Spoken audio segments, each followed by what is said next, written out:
and welcome to the Shift with Tamira Bell and friends. I hope you all are excited about tonight. I'm very excited, you all. I have one of my amazing clients, friends, like a sister. Matter of fact, she is a sister. We have something called the Seven Sisters, and so I'm excited about tonight because I met her.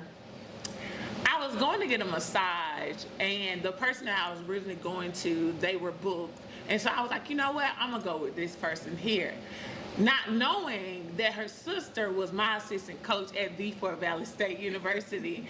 And it went from there. The journey went on. And when I tell you the vision that she carries is so big, and this journey of just maneuvering, growing, going over every milestone with everyone a part of her amazing organization has been an amazing experience. So you all, I hope y'all ready, because one of the things I can tell you about her, she loves talking about healing, talking about the body and how the body works and how we need to really tap into our healing, and she loves to talk about God, y'all. So listen, I hope y'all are ready. I want y'all to give it up for Nicole. Man, first I want to say thank you. Thank you for being a guest on the show. What I want you to do, I want you to introduce yourself to the audience. Hi everybody, I'm Nicole Shantan Clark, aka Ion Victory 2951. I'm the author of What the Frick is Wrong with My Hip, and I am a part of the Seven Sisters because we're building a school called Yod Hands Wellness Center, the Yah way, because that's the only way I think the body's truly going to heal. Oh man, I love it. I'm gonna tell you, this process has been phenomenal. I want to say the way that God allowed you to bring all of us together from different backgrounds, different industries, but bring us together in unity and flow. The passion that you express. Now, we're going to talk about your book, because when you talk about your book, the person that I met clearly is a whole different person. And for me, that's mind-blowing. Not only is it mind-blowing, but it provides so much hope. And so I want you to express first how you feel in this moment in regards to your book, getting ready to express what's in your book. How I feel now, as opposed to the journey of writing this book, is people say 360, but that's, you turned all the way around back to your original spot. Right. And so I'll say about 200 then, about 200 degrees of difference from what it took me to go through this trilogy. I say 3 chapters of my life, because there's a chapter where I was in so much pain that I couldn't breathe, so I masked it with substances. There's a second chapter where I was the great pretender that everything was okay. And now I'm in my 3rd chapter where I'm out of both of those things and still trying to discover how to get along in this world when I'm so far, or was so far behind the spectrum, because I wasted, or was wasted on me, about 25 years. Wow. And so I've been playing catch up for the past like 3 or 4 years, I guess. And that's where I am right now. I'm still in the catch-up mode. And while I'm catching up, I've met some wonderful people who are helping me to catch up and then push beyond what I'm even thinking I'm capable of. But God is in control. And so that's where our biggest lean is. I lean into Him for direction, and I lean into my family, my spouse, my friends for the rest. I love the fact that you say you lean into God. So what I need y'all to do is share this broadcast, tag 4 people, because if you just got that little, right, I need you to get ready for even more. Because one of the things I can say is when we're talking, even in the Seven Sisters and just the organization, the passion, I think that's the part that's like, she really went through that. Like, but the passion that you have for the things that you do, even when it comes to massage, and that's where I want to start first, with the massage. Like, how did you get into that? That is a story in itself. Like I said, I was in the military, and then I was a collegiate volleyball coach. I had made it. I thought my dream was there. I was good to go. And 7 years in, 2 things occurred. Someone asked me to go to school with them and look at this school called Connecticut Center for Massage Therapy, where a lot of my teachers and students are still like active with me, and I adore them. They changed a lot of my perspectives. And then I was massaging Elder Majory, who was my godfather's dad. Now he was a no BS, all in your face, God fearing man. Like, he did not play about the word of God. He was a good man. He was a great man. And so in his latter years, he became more homebound. And I would go over to his house, and at first I was just washing his feet and giving him a little bit of massage. And I didn't have a license, y'all, but God put it into my hands to care for him in that way. And it just became a little bit more and more. I would massage his shoulders and his hands, and eventually, you know, it was like a 40-minute deal. And one day, he says, out of the blue, and handed me $40. He said, "Girl, you need to go get paid to do this." Oh, wow. I'm like, I am not going to, no, I'm coaching college volleyball. I'm still looking at Ronnie try to go to the school, and I had no interest. And then I walked through the door, and everybody was barefoot, and there was music in the background, and there were waterfalls going on. I'm like, what is happening in this building? And so I left my collegiate career, and I went into the field of massage, and I've never looked back. And I'm certain that unless God changes my pathway, that's where I'll go, and I'll keep going. Wow, that's amazing. So when you're massaging individuals, what is that experience like? Because I think a lot of times I don't think people know really the importance of massage, because I didn't until years ago. Like, I didn't know that massages is something that we should implement into our day-to-day life on a weekly basis or bi-weekly or just once a month, because I heard someone say that massages actually cause you to live longer. So what's your take on that? Living longer through massage, I can say this for certain, and I'll just mention one person. Lynn Henderson came to me back in 2019. She was one of my first clients, and she wanted to be out in her yard still and be very, very active. And she was in her early 70s at the time. She didn't play like, I just get involved with these no-nonsense people, right? She's a Pisces as well, so she's another one to say go. But she wanted to keep active in her life, and so she hired me weekly to make sure that happened. Oh, wow. And it was her left side of her neck for her. Her sister comes to me now because Lynn has since moved away. She packed up her own life, her own bags after the decease of her husband, and she moved her whole life in her mid-70s, still strong, to South Carolina. And she could do that because she received massage every week for almost 3 years. And she's still my really good friend to this day. I think that massage is imperative for most of us, but we don't get a chance to experience it because we've heard so many different things around massage. But massage is not just for the body. Massage is for the mind, massage is for the spirit, massage is for the soul. It goes deeper than we could ever imagine. So there's layers to us that we have untapped potential into, and what my purpose is in that is to get you to where you can see that and not just feel that. Right. You know, I definitely say that massages are necessary, because I remember when I started my journey of massages, my mentor at the time, that's who told me that it caused you to live longer. But after playing basketball, this particular shoulder, every month, a certain time of the month, it would go out where it would be in a lot of pain. I couldn't even lift it. Like, I had no power in it, nothing. And so when I went to the massage place at Ease, when I went there, I was meeting with Tammy at the time, and Tammy was like, "What do you want to work on?" And I'm like, "Well, I really don't know, but I do know it's pain over here."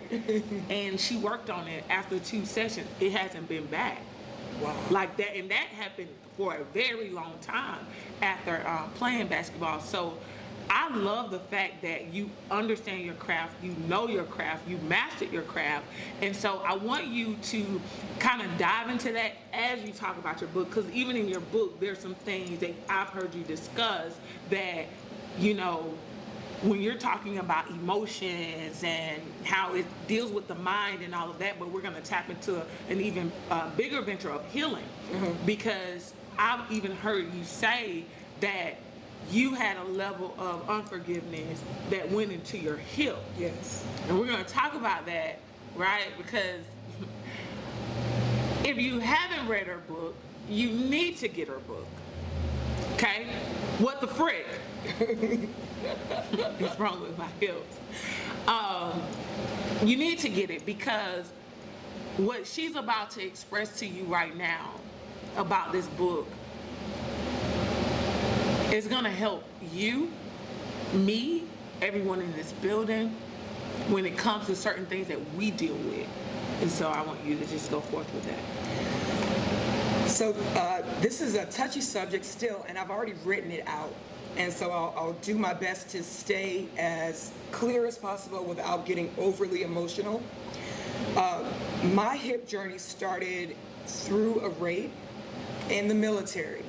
And that rape had so many different meanings that I had no way around to talk to someone about, to deal with on my own. And so I went into some kind of a shell that pushed the pain inside of my body. It didn't show up for a number of years though, because again, I started to mask a lot of the pain until I started to try to have a baby. I wanted to have a child, and there was difficulty in having a baby, and I had to tell somebody what happened. And so after I told somebody what happened, they, everybody feels sorry for you, but nobody can really understand unless you've been through it what to say, what to do for someone that's had that kind of a trauma.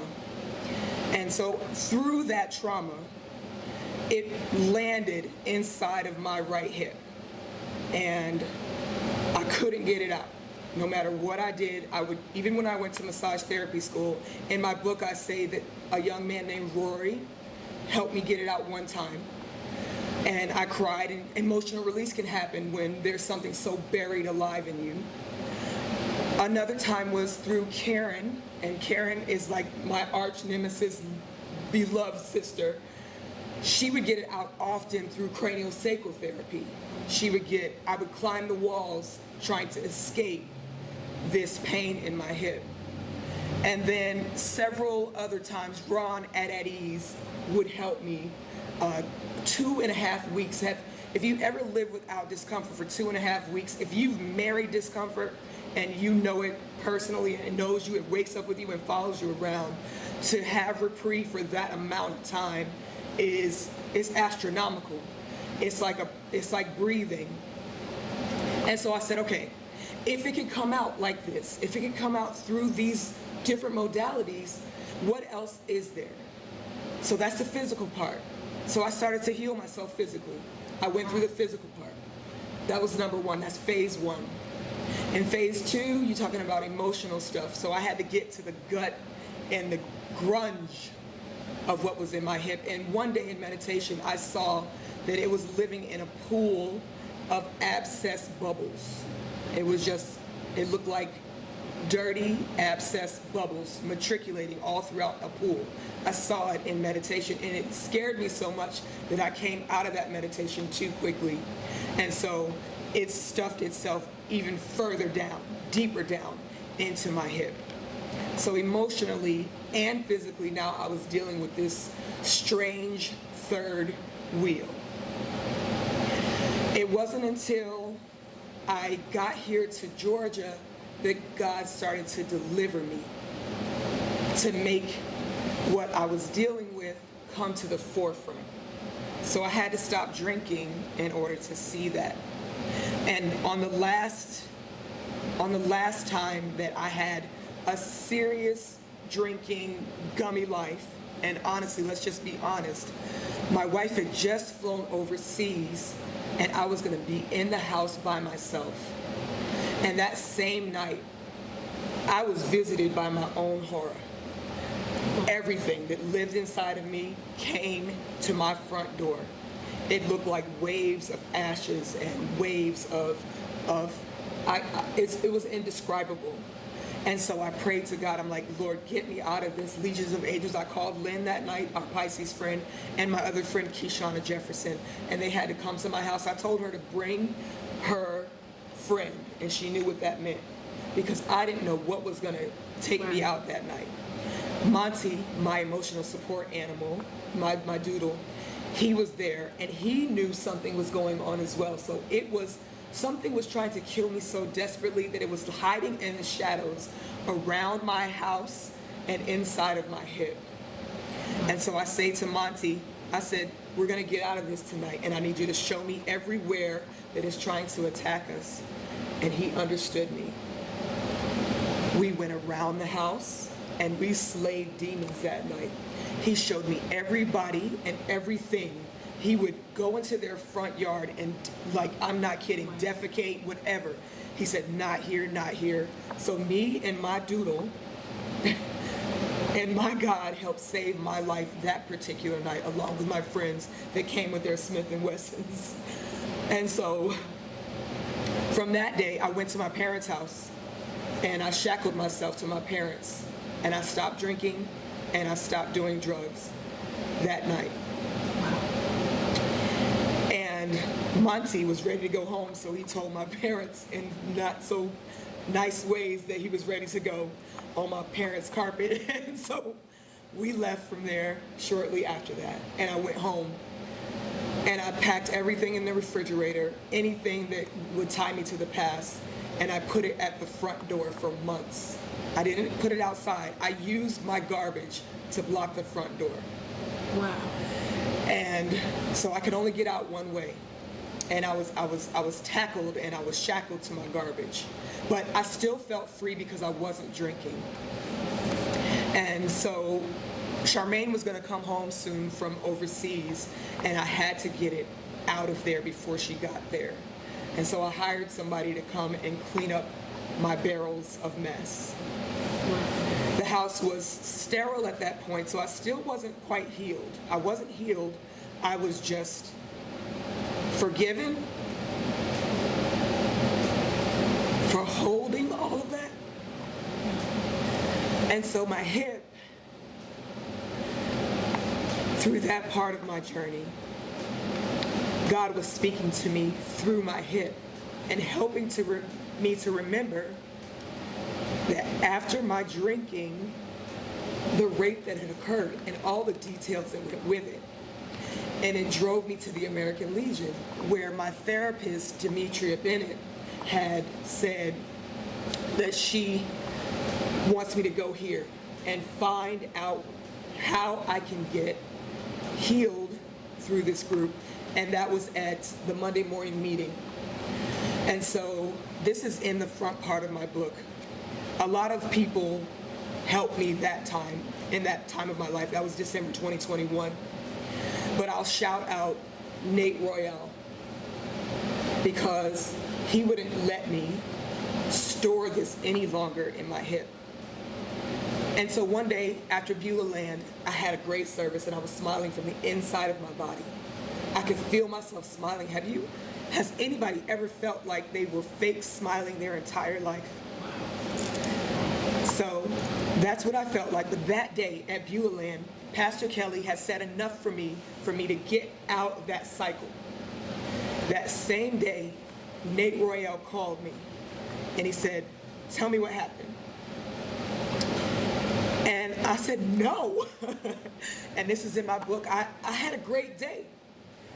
I am high with God, and we are not coming down. And he said, tell me what happened. And I'm like, nope, not today. I'll tell you another day. I'm not going to do it.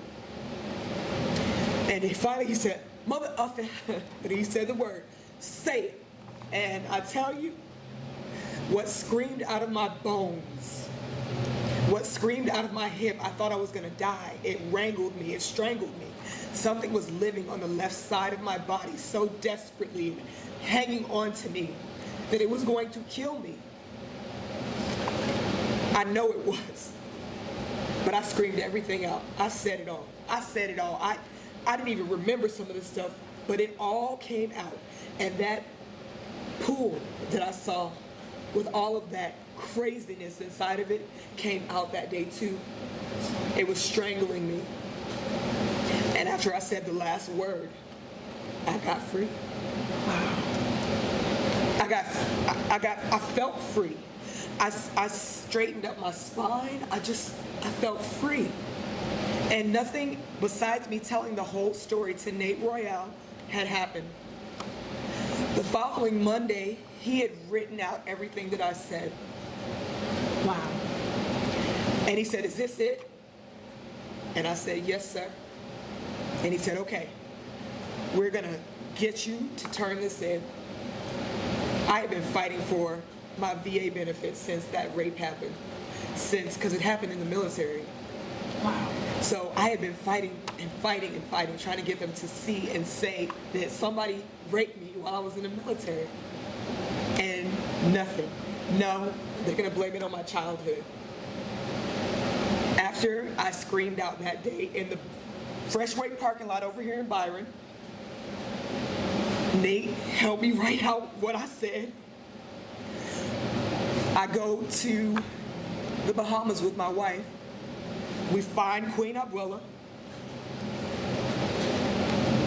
We had some disruption on that ship. I get home a week after my 50th birthday, and they had approved me for 100% total and permanent disabled. Wow. After fighting since 2001, basically. I had been fighting that long, that I had given up so many times. But I screamed in that parking lot, in the Byron parking lot at Freshway one day, and Nate Royale heard me, and he wrote it, and he helped me write it, and we turned it in, and we won. Wow. After that, What the Frick Is Wrong with My Hip started to come faster and faster to me.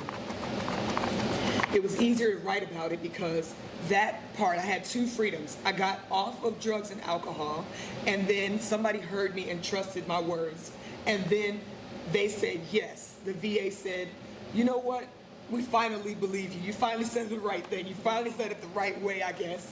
Because Mr. Nate Royale helped me say that, and the American Legion, and I still go there to this day. Anybody that's dealing with anything in the military, go to post 594 in Warner Robins, Georgia. Seek out Mike Lowry, Sylvester O. Like, these men, and Drew, all of these men helped save my part of my physical life. And I owe them a debt of thank you. Look at us now. Look at what we look. They saw me. I was a mess when I first came in. I was a whole mess. I was a mess. My wife can attest to the messiness that I was.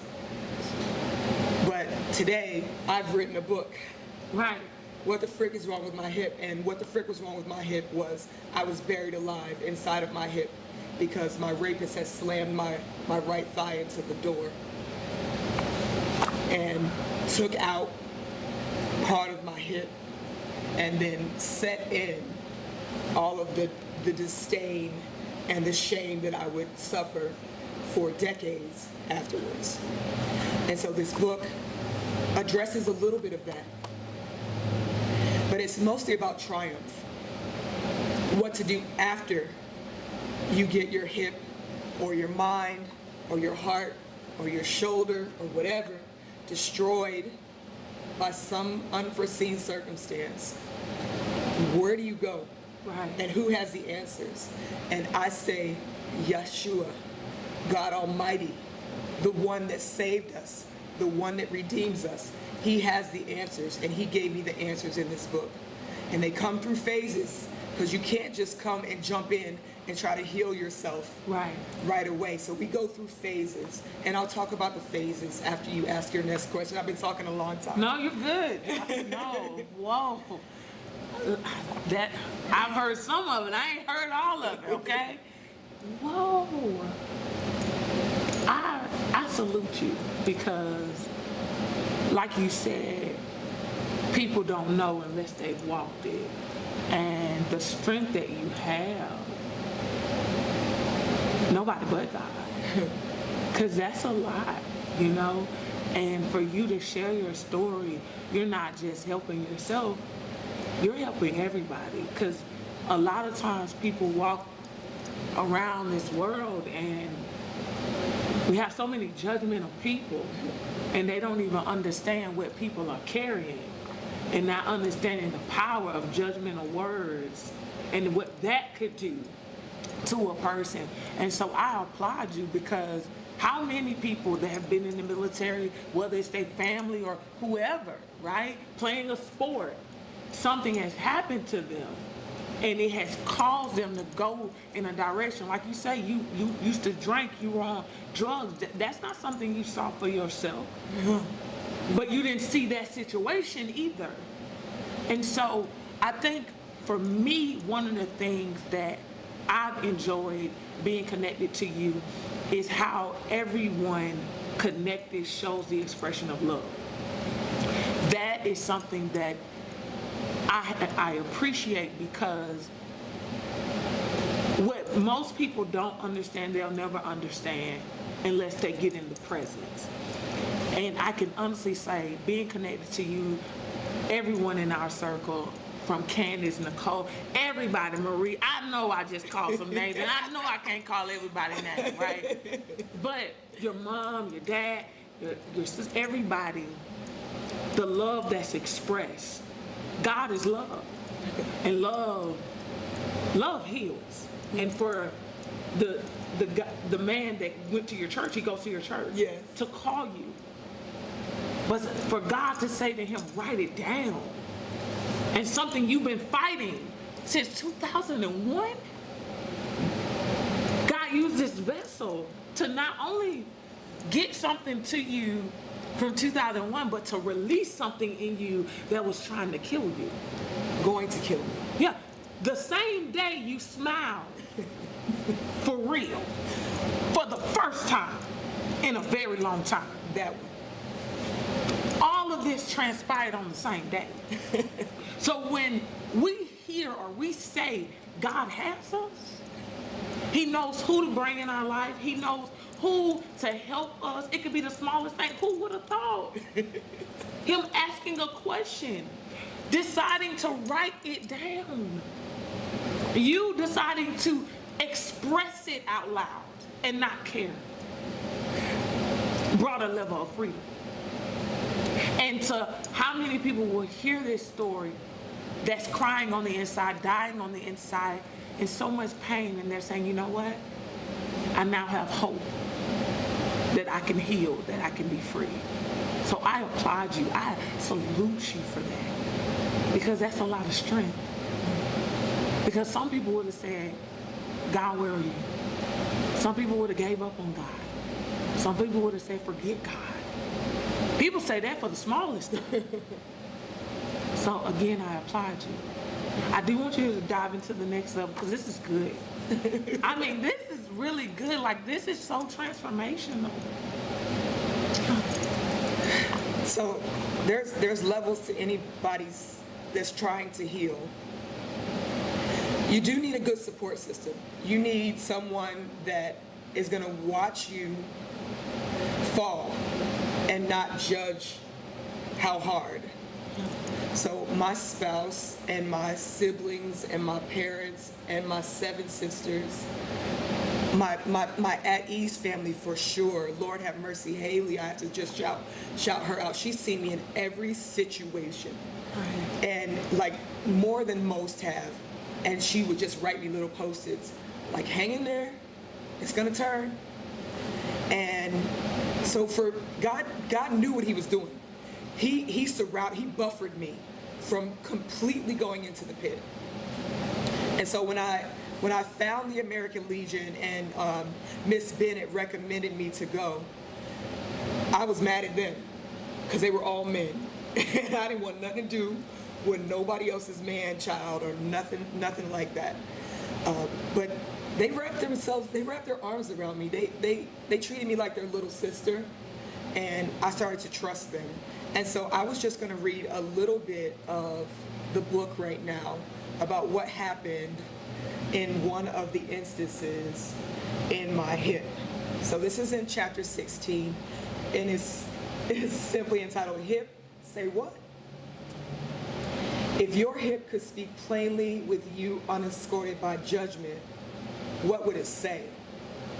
And you can tag anything. So whatever your ailment is, if you have a mind condition or an ear condition or a heart condition, say that. What would it say? What primary emotion would it express? For me, it was probably guilt. What explanation would it give you for its inaction? What blame would it insist upon you for ignoring it in all positions? It may first remark that it has been a while since you took me seriously.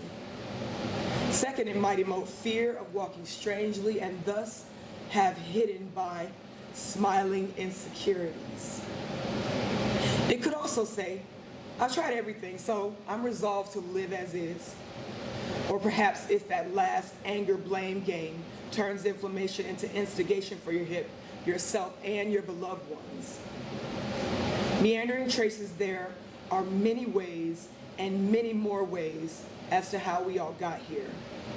From every Louisiana to Tennessee bloodline, to every Illinois and Mississippi, Florida, Okinawa, Texas, Connecticut, loving wisdom, lifeline, and lesson, into my current had to happen here with Almighty Papa in Georgia. I name you one by one as you know who you are. With that, there are few that have made claim to my hip that I didn't crumble under the pressure. And so here we are. The reason I stand today is because your prayers, Mom and Dad, Charmaine, my 7 sisters, my family, your prayers have amplified my why. And my why is, my hip hurts, but it didn't kill me. Wow, that was amazing. You know, even when you were asking those questions and you're like, sub it out with something else. You know, I remember a while ago, last year, but it was after I had my son Christian, I started to get a pain in my body. And the first time it really did something was we were in Thomasville, we were in Florida, Tallahassee, and my son had a karate tournament in Thomasville, and we were in the hotel, and my body got attacked again. And this time I couldn't move, I couldn't do anything. I'm up all night, and so I missed the tournament because I had to go to the ER in this pain, and I would go from doctor to doctor, and no doctor could tell me what it was. And you know, through that process, all I could say is I never want to feel like I can't do nothing for myself, you know. And when I heard you talk about doing the book launch, how an emotion can attack your body and basically disable you, that's when I went into a place of really seeking, like, what am I holding on to that I didn't know that I was holding on to, that is causing my body to do this to me. And it helped me in so many ways, because I think I went in worship, and when I went in worship, I'm not really a person that cried. That's not me. But after that experience, the smallest thing can kind of bring tears to my eyes, because it was in that moment that I realized you can hold on to something and forget that you're holding on to it. And so I want you to elaborate on that, because for me, it was things that I thought I forgave. You know, like, I'm like, oh, I'm over it. And then I go into this place because of the knowledge that you gave us that day. And I'm like, even though later, I think the doctors figured out what it was, but I still believe that it came from me acknowledging that there was some unforgiveness and some pain that I was holding on to that was causing it. Yeah. That can happen. That can happen more than any physical thing that you do. Let's say that we bump our head against the wall and we feel it on the outside, and it starts to be ignored, right? But you bumped your head pretty significantly, but you forgot about it. And one day, that bump on your head, it starts to appear. It comes and it's getting larger, and you forgot where it came from. To me, that's what happened in this instance. You get that bump and you try to drink it away, or you try to put it away somewhere, and eventually it attaches itself to so many things that look like unforgiveness, that look like drinking, that look like anger. A lot of it looks like anger when you can't find a remedy, or it looks like depression masked as anger. So, in my opinion, when you get into that place where you've bumped your head and it's now inside of your head, the only way out is to go back to the beginning of what happened. Mine wasn't a bump on my head. Mine happened to be a rape. And so when you go back through that door, everything that's bubbly or bruisey or malnutrition or whatever it is, overeating, so many things you take into your body when those misfortunes happen to you. You forget that you're a human almost. And so you do things that are inhuman to yourself and to others. And so I would say that the first thing that we do and have to do is forgive ourselves and forgive the perpetrators. When you forgive the perpetrators, you take away their ability to keep taking you into that car and slamming your hip into the door. You take away their power. And then you lean into God and say, okay, so I've taken that out. That's no longer hindering my walk with you, but I still have this limp. And so with this limp, how do I walk correctly again? Can I just walk with this limp from now on? Is that okay that I do that? And the answer is yes, because you're still walking. Right. You're still walking, and you're still able to relate to someone else. If I say take it all away, don't give me any remembrance of that, then when I start to talk to someone, I become more and more unrelatable. And so for you, when you had something happen to you that you didn't remember was going to be something that happened in the present, I say to anybody, ask God where the prefix was. What was the prefix? What's the middle? And what's the suffix? What happened at the beginning of it? Where did the first initial pain come from in your body? Trace it all the way back and see if it hitched itself to an emotion. Wow. If it hitched itself to an emotion, then it gets more gradient and more gritty in the body. If it hitched itself beyond of emotion and started to get sticky in the body, then it affects your gait, and then it starts to affect your mentality, and then sometimes even your relationship with God, because you're concentrating so much on what the physical thing is, right, that God gets somewhere lost in the background. And you're saying it in the foreground. He's your first God, you're great God, I'm the choir director God, you're amazing God, and inside you're still having a caterpillar experience and never the butterfly, because you just haven't admitted to yourself that that thing, whatever that thing was, got buried alive somewhere. Wow, some good stuff.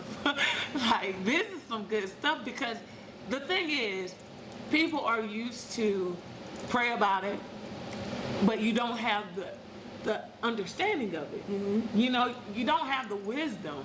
And so people are crying out, and they're wanting deliverance, they're wanting to be healed, they're wanting all these things, but they really don't know how to do it, and I believe that sometimes we put a limit on God, that God can only use certain people. And it causes us to miss the entire experience of God. To me, and you know me, God is so supernatural. That means he ain't natural. And so for me, it's like, I've never been a person to box God in. I can see God in every moment, every person. It does not matter. It doesn't matter who they are. And so I think for me, I'm drawn to people that know how to live. They know how to live, and they know how to walk in who they are and know who they are in God. That's vital, because we got a lot of hurting people. We got a lot of sick people. And for me, none of that looks like God. But God is the cure for all of it. But if we keep putting him in a box, that's where that's the problem. Because while you're talking on a whole nother level now. I can talk Brandon, okay? I can do that. I can talk God. But you're talking on a level that's so internal, on another level, but it's a need. It's a need. Because for me, the pain started in my back, and this is me.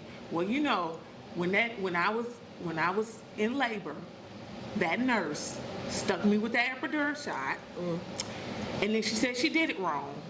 So she stuck me again. Then she said she did it wrong again, and she stuck me again. So in my mind, it was her. Okay? She did something to me.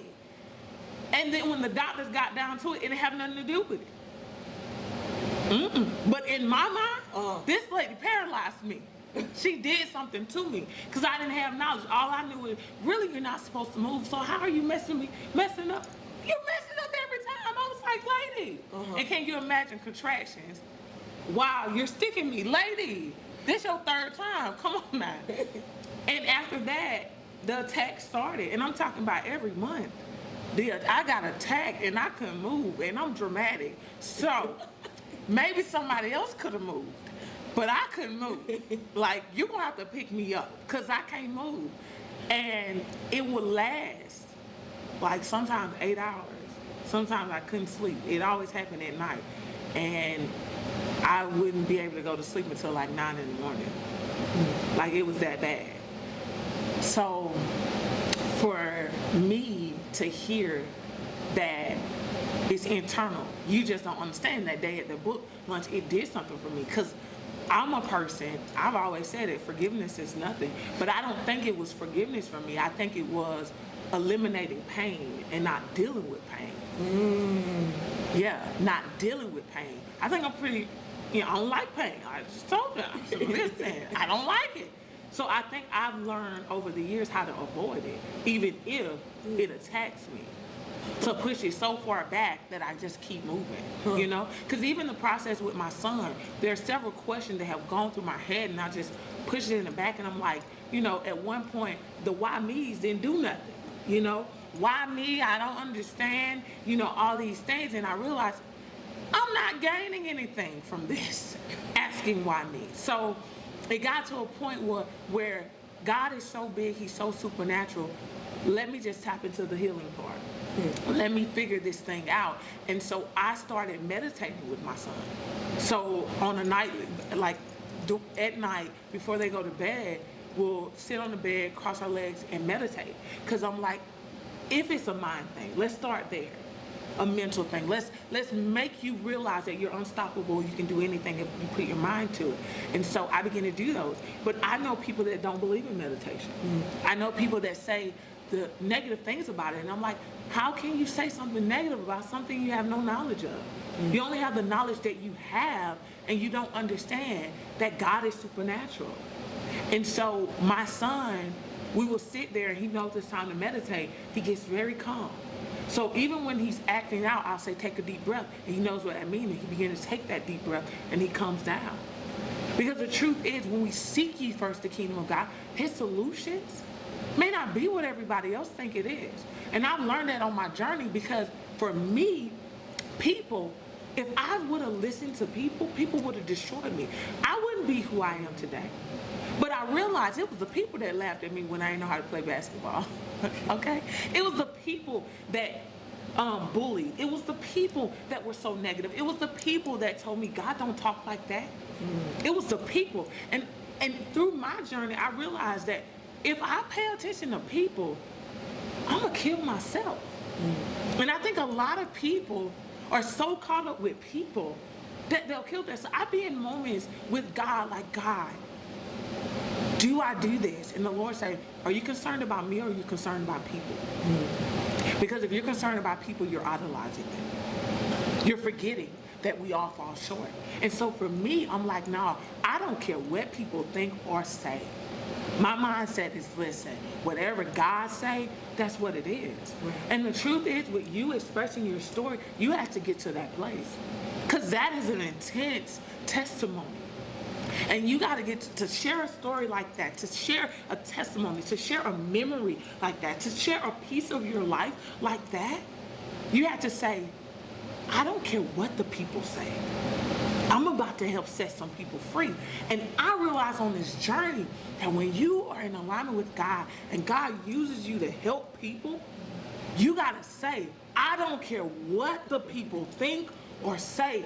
I have to do what is burning on the inside of me, what I'm called and chosen to be or do in this world. And you are chosen to express this because you're going to set a lot of people free with this book. You're going to help a lot of people, even with massages, and the way you express it and you teach it and you talk about it. And that's one of the things I do like we're going to shout out at ease, right? I do like that my experience is there. I'm educated. Like, I'm told, drink something with turmeric in it. Ginger. I'm told this by a massage therapist. Like, say what? Like, I didn't know this is what I was paying for, but okay, right? I love it though, because the passion is beyond the job. And one of the things I can say is, since I've been connected to you, it's not a job for you. Nope. It is your life. And you've helped a lot of people through this process, whether you know it or not. You've helped a lot of people. And I do believe that what's coming next, because it's big, right? It's big. It's going to manifest. But it's going to manifest because you decided to live. You decided to live. No, the word of the Lord says the power of life and death lies in our tongue. You made a decision to live. And that is the thing that God is desiring from all of us in the midst of our pain and our trials, because we all have pain.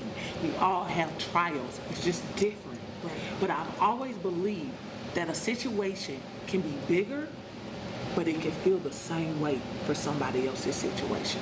Right. That means the same pain you felt in your situation, someone can go through another situation totally different and feel that same pain. But we have to make a decision to live. Right. Girl, this was good. Woo! Listen, this was good. So what I want you to do, I want you to tell them how to get your book, tell them anything you have going on, anything you have coming up, and reintroduce yourself and how they can follow you. All right, everybody, thank you so much for even listening to me. I want to thank my spouse and my family and Tamara Bell for believing so much in me and pushing me alongside my own journey. She's a part of the reason that I'm even as successful as I am right now.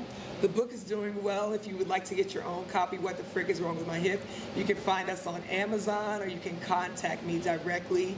I'll get you information through Facebook or Instagram or any of the platforms that are available. In closing, I would like to say that healing is on purpose. That's good. That's good. Healing is with purpose. You can wake up tomorrow and decide to heal, or you can say to yourself tonight, I'm going to heal right now. Now you may climb the walls and you may feel like I want to stop this. I can't go another step further. And I'll say to you, get someone that you trust, that is your person that will know when to push and when to pull away. I'll say to you, keep going, because on the other side of it, your hip or your arm or your mind, it just hurts less and less and less without medication, without all of the idiosyncrasies that we try to go through to heal ourselves. Most of the pain that lives in our body, in my opinion, comes through phases, and it gets deeper and deeper the less and less we address it. So address it immediately if you can. If it's buried alive in you already, then take marginal steps to back yourself out of it around people that you trust. And one day, God is going to say, all right, so you're ready? Let's go. Thank you. You all, wow. You all should have got a lot out of that. I'm just saying. Listen, if you got some aches and pain in your body, you need to take out some time with the Lord, and you need to just ask yourself, who is it that you have not forgiven? Ask yourself, where is the pain? How much pain are you carrying? See if you forgot about it, right? See if you put it so far back that it's still there, you just no longer recognize it. You all, it's time that we heal. And many times we pray, God, heal our land. But the truth is, we have to decide to heal one person at a time. We want our land to be healed. We have to look in the mirror and say, I need to walk in my healing. So take out that time just to see what's holding you back from living, from having joy, peace, and happiness. Just take out some time. It's going to help you. One of the things that I told Increase Nation the other day, take 30 minutes and worship and praise God. Some people broke down. Some people cried. Some people had an encounter with God and realized some things that were going on in their life. Take 30 minutes. It's not as easy as you think. 30 minutes with God is not as easy as you think, because so many times we're used to people being present, to pray, to talk about God, to talk to God. But take out some time with Him by yourself and allow yourself to walk in healing. You all, I want you to share this broadcast, tag 4 amazing people that you know is carrying some level of pain. They got some sickness in their body, and they need to hear this so they can walk in their healing. You all, we meet every Thursday night at 7 p.m. Eastern Time on YouTube, as well as Increase TV on Facebook. You all, we are all about transforming the lives of those raising tomorrow. If you are saying to yourself, you got a business, a ministry, or you're a coach, and you want to expand your business, you're saying to yourself, you know what? I need to increase my brand. You need to contact us at Increase Global Enterprises. This is where we bring visions to reality through graphic design, brand strategy and development, business strategy and development, coaching, and client representation. You all, if you have not subscribed to Increase Business and Life Motion magazine, make sure you do that. You do not want to miss August edition. You all, we are talking about faith in the month of August, all right? And also, before I forget, you all, I am styled by LaQuette. If you are saying to yourself, you need a stylist, you want to order some clothing, she has an amazing boutique and she is an amazing stylist, you all. So make sure you look her up on social media platforms, Styles by LaQuette, you all. I am Tamira Bell with The Shift with Tamira Bell and Friends. Until next time.